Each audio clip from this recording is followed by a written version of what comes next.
उन्हाच्या तडाख्यात सिलेंडरसाठी नागरिक धावपळ, महिलांची मोठी गैरसोय.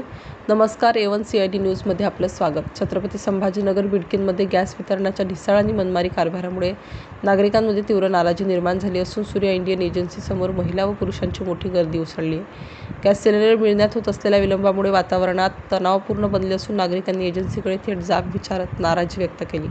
माहितीनुसार अनेक ग्राहकांनी 15 दिवसांपूर्वी बुकिंग करूनही त्यांना गॅस मिळत नसताना 45 दिवस पूर्ण झालेल्या ग्राहकांनाच सिलेंडर दिला जात असल्याचे समोर येत आहे. या पद्धतीमुळे सर्वसामान्य ग्राहकांमध्ये असंतोष वाढत आहे. एजन्सीच्या कामकाजात पारदर्शकतेचा अभाव असल्याची भावना नागरिकांमध्ये निर्माण झाली असून टाक्यांचे वाटप कोणत्या निकषांवर केले जाते याबाबत स्पष्ट माहिती मिळत नसल्याने संभ्रमाचे वातावरण आहे. ग्राहकांना प्रथम कार्यालयात नोंदणी करून त्यानंतर सुमारे 2 किलोमीटर अंतरावरील गोदामात जाऊन सिलेंडर घ्यावा लागत आहे. कडक उन्हात ही धावपळ नागरिकांसाठी त्रासदायक ठरत असून विशेषतः महिला व ज्येष्ठ नागरिकांना याचा मोठा फटका बसत आहे. या संपूर्ण प्रकारामुळे गॅस वितरणाची सध्याची व्यवस्था नागरिकांसाठी डोकेदुखी ठरत असल्याचे चित्र बिडकीनमध्ये दिसून येत आहे.